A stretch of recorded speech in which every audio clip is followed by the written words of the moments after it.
Hey everybody, Ed here with the Digital Digest, and today I wanted to share a video regarding Sony's latest addition to the CyberShot RX family. We'll be talking about the RX10. Now, I don't have this camera yet in my possession, but we'll be looking at some photos, going over features, price point, and really talking about who this camera is right for. So the RX10 is definitely a bridge camera, as you may have noticed from the form factor. We're looking at a camera that is really the same size as something like the HX300, which packs a 50 times optical zoom. Here we're only looking at a 28 to 200 millimeter equivalent. But the key is we've got great Carl Zeiss glass, something that Sony is becoming, of course, synonymous with at this point when it comes to their high-end pairings. And then we have the same 1-inch sensor found in the RX100 Mark II, but with the new Bionz X processing engine. So faster autofocus is promised. Overall, increased performance in just about every regard. So who is this camera right for? Well, it packs a $1,300 price point. I'm going to zoom out just to show you that. And there's no question that is very expensive. In fact, the days of $1,300 bridge cameras has generally been long gone. I mean, this goes back years and years.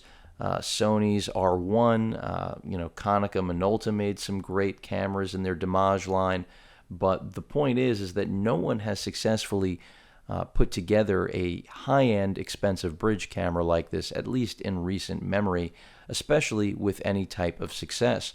So Sony, definitely an innovative product here. What the success rate is going to be, I'm not quite sure. I can see that there are a lot of customers out there that even at $1,300, this is going to be a perfect solution for them. The RX line, I've got the RX1 on the right, the RX100 Mark II on the left, are some of the best cameras in the marketplace, and they're part of the CyberShot family, which does make them point-and-shoot cameras, but when it comes to quality, they've redefined performance standards across the board, not just in their class, but even when it comes to people drawing comparisons to interchangeable lens systems, even though they are both fixed lens cameras.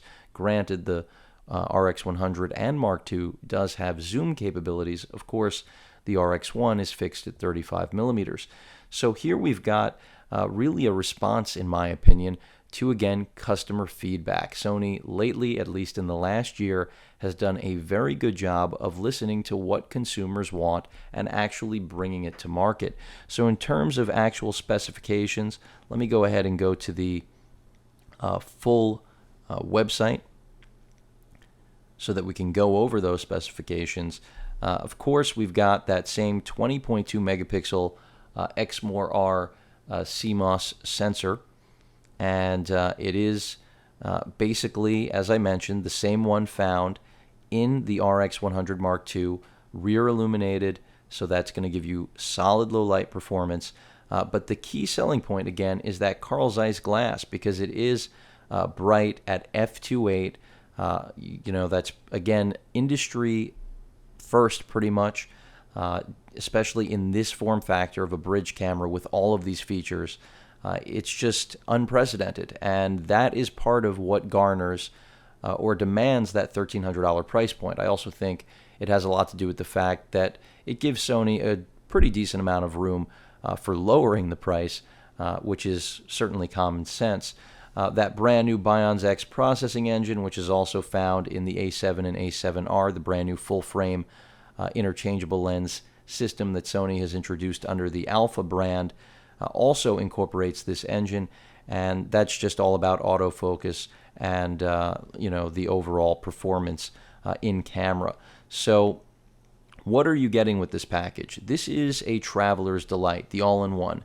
This is the perfect camera for the person who does not want to carry lenses, multiple bodies. They want everything in one piece of equipment. And that's part of the reason that bridge cameras have, to a degree, died off, because it's very hard to get everything or satisfy everyone in a single device. But I have to say, the RX10 makes a very compelling argument that it may be able to accomplish that. So first of all, more room to zoom. No question about it. Even though 28 to 200 millimeters does not represent a mega zoom like something like the 300, which you may notice the body extremely similar in terms of form factor, design, everything to what the brand new RX10 looks like. And I'll keep it over here for that very reason, just to bring it back into the picture shortly. But Sony focusing on, you've got that zoom capability and close distance zooming as well for macro capability, which is really nice in a camera like this because, again, it's trying to do everything well. And most bridge cameras can't do that. This is one of the first that really appears to be capable. Many people will say, why not just pick up an interchangeable lens system with a larger sensor, because $1,300 can buy you that. That argument can be made. Again, this is for the customer who isn't looking to do that. That's quite simply the best answer, whether you agree with it or not. More capability now, more compact. Sony is really bragging about the fact that in order to get this sort of performance and zoom range, look at what you'd have to carry. They're literally showing you the G glass next to it in order to demonstrate, even though that would be, of course, with a full frame system, how much weight you're abandoning and yet still retaining so much performance in this brand new RX10. And then, of course, superior sensitivity. This all has to do with the fact we're working with a 1-inch sensor. When you're dealing with something like the HX300, which does, have a great 50 times piece of Zeiss glass with, pretty solid performance throughout the entire range, even though it is difficult to control, I think any user will admit, just simply because of that reach. It does not have the low light performance because it has nowhere near the sensor size that you're going to find here with the 1-inch Exmor R. So the 20.2 megapixels, definitely that sensor is a performer. The Bionz X, as I mentioned before, brand new generation, so this isn't a recycled chip, or I should say sensor, even though, again, expect very similar performance to what we have already experienced with the industry-leading RX100 and Mark II. The autofocus, again, is something they're bragging about because of this new system. So hopefully that will be the case, because clearly on a bridge camera like this with a pretty strong zoom range out to 200 millimeters, and then keep in mind this will have a form of clear image zoom, so some more cropping is really going to allow you to go even beyond that 200 millimeters. You still need to have great autofocus capability, because without that quick autofocus, the zoom is relatively useless. Just more marketing, the lock-on autofocus with smart precision. These are all of the things, thoughtful design. I'm not going to go through all of their marketing. In terms of video capability, that's where this camera really starts to set a new standard, because you've got a built-in neutral density filter, all of the standard video AVC capabilities you'd expect, 1080p, 60p, 24p modes, and those are things that with this sort of glass and sensor combined, much like the RX1 and RX100 Mark II, which were kind of built for each other, I'm expecting really good things. $1,300 worth, again, is going to be a subjective thing in terms of what your particular needs are as a consumer and what you desire out of your photographic equipment. It does have a microphone in as well as headphone out for monitoring. These are, again, pro features on a bridge camera, something missing from most bridge cameras. Of course, a very important detail I've left out, you do have RAW capture capability. Yet another thing that so many people wished were in cameras like the HX300, despite the fact that they have ridiculously small sensors when compared to even the 1-inch here, let alone full frame or APS-C size sensors.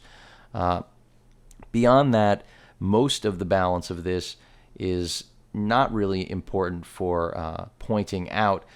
Clean HDMI out is something I will point out, because that'll be great if you actually have a monitor capable of displaying it, like a 4K TV or a high-res PC monitor. In addition, it's also great if you want to actually RAW capture, because you're actually using the multi-interface shoe, which I didn't mention, that's built onto this, which again turns this into a video beast, whether you want to mount external flashes, the XLR adapter that Sony has, that shotgun XLR mic. It really does allow you to turn a bridge camera into a complete package. So almost in some ways rendering the VG line, at least the non-full frame VG, not useless because it's more flexible being interchangeable lens, but for someone who maybe wanted to buy the VG 30 before to get great video and still capability, this camera again sort of moves in on that territory in my opinion. It doesn't have the exact same feature set, but it certainly is a compelling video option from a camera that is a still imaging device first.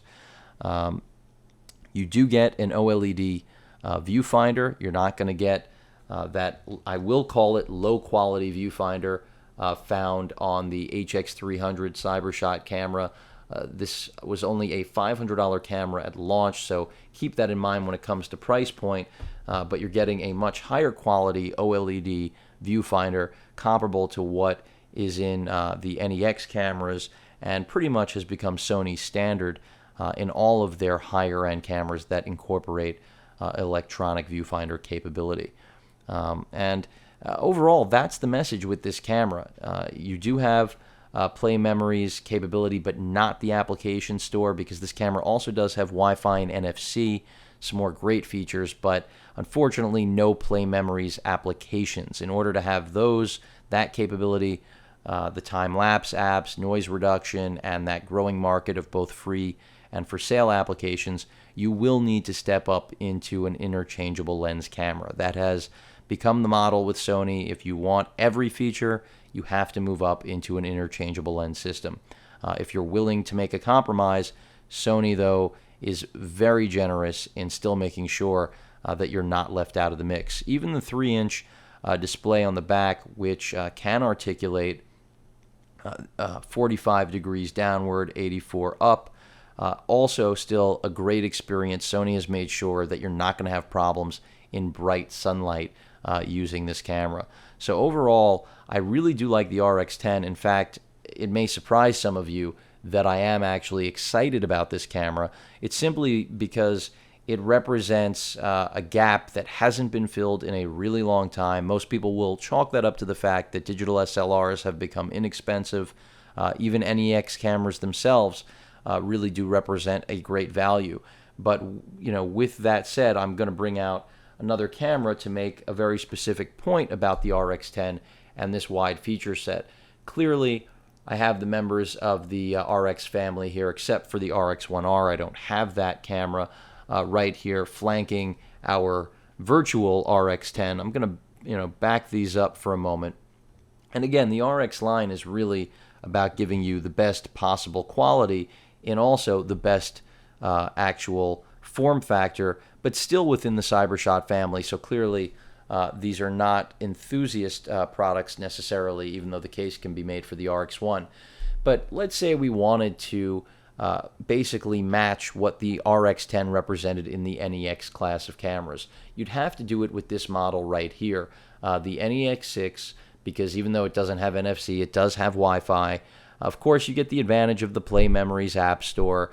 And then you'd have to pick up a lens like this, the Power Zoom 18-200 E-mount lens, or the older Silver SEL 18-200, or the LE, the black lens, the thinner one, a little bit less expensive than either of these. Of course, that's where things really become compelling, in my opinion, for the RX10, because first and foremost, this doesn't have, quite frankly, the speed, the brightness of that Carl Zeiss glass you're getting with the RX10.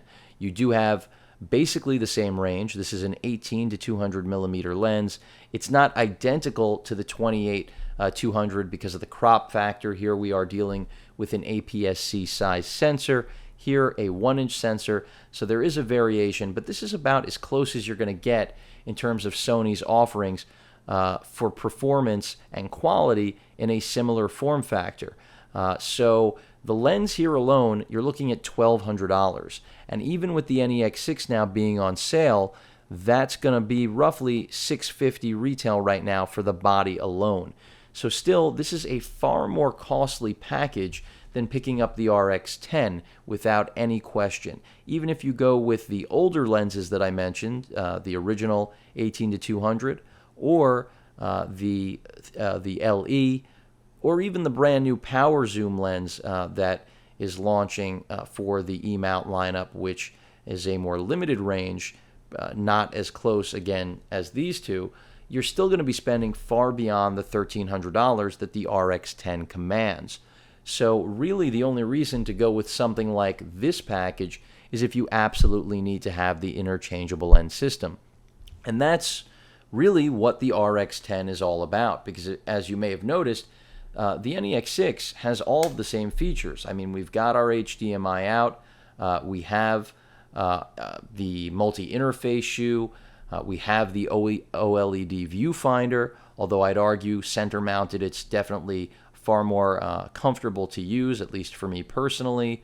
The RX10 also does have weather sealing, something missing from the NEX lineup, although I can't predict right now that the brand new additions to the Alpha lineup, which replace something like the NEX6, won't also be weather sealed. In fact, I would probably bet on that they will. But the idea here again is simple.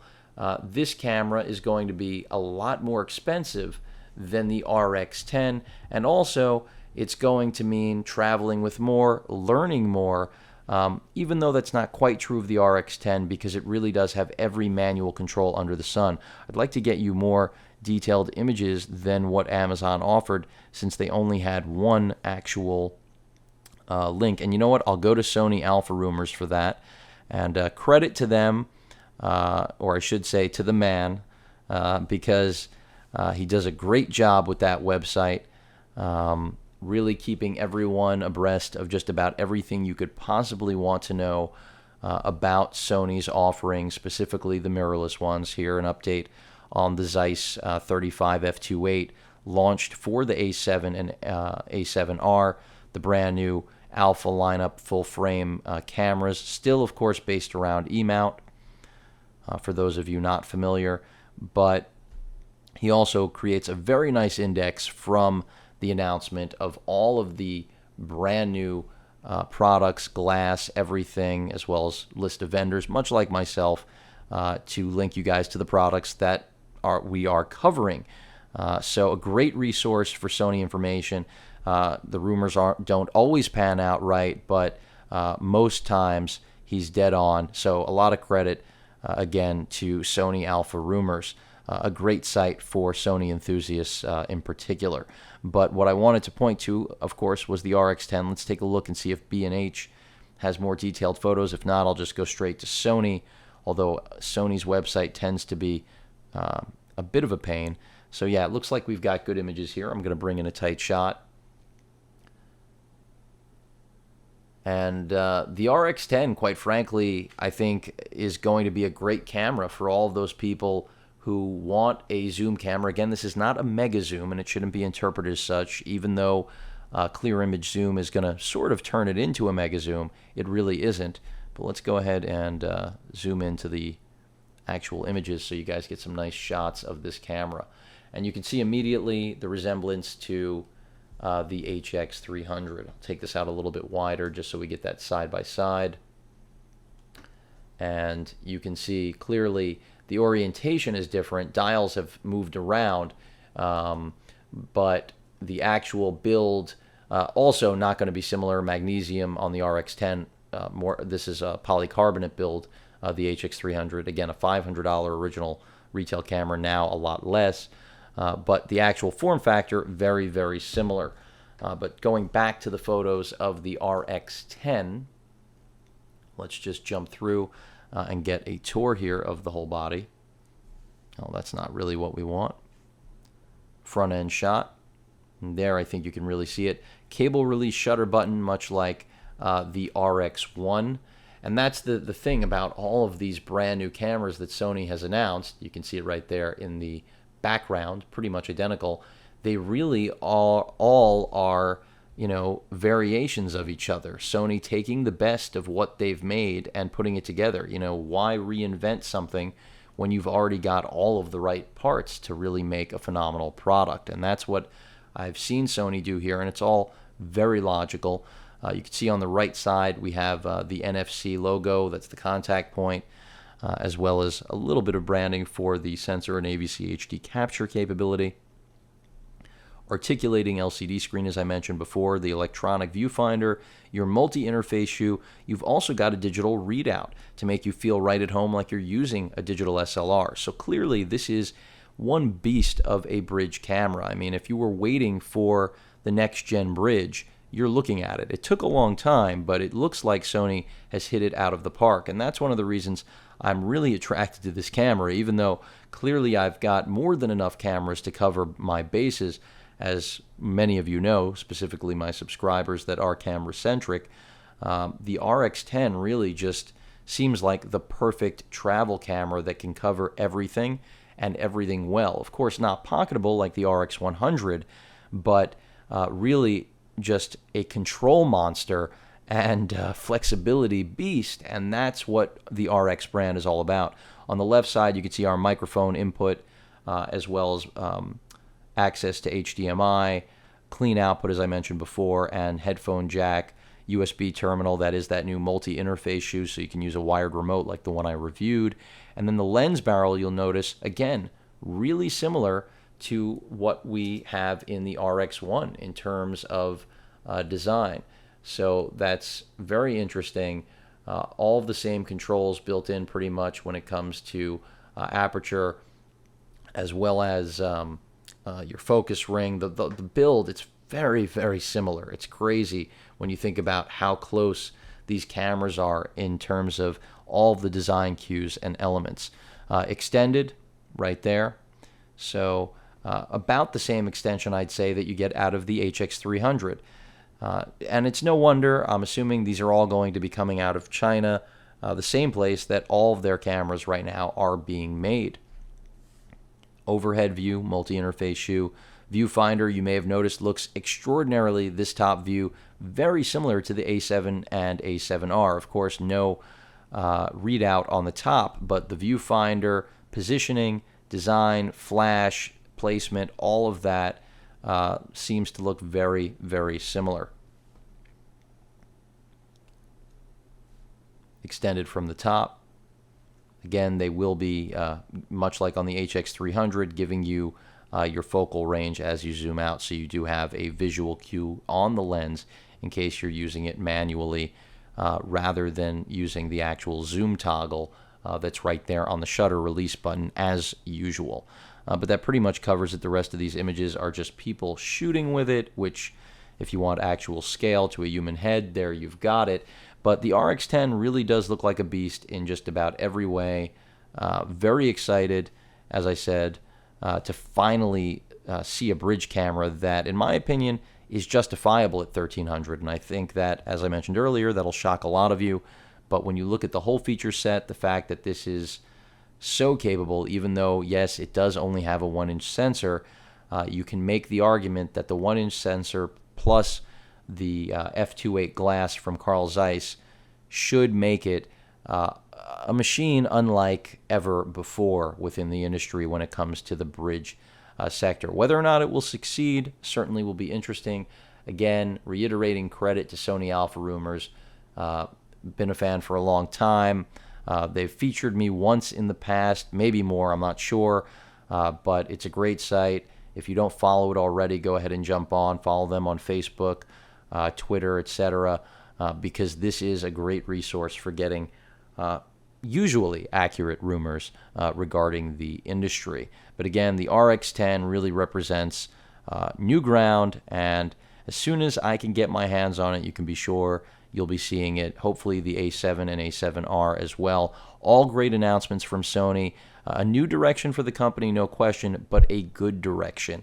A more focused and refined one, and only more good things to come in the future, I'm sure, if this is any indication at all. So hope you guys enjoyed. If you have any questions or comments about the RX10, please feel free to post them.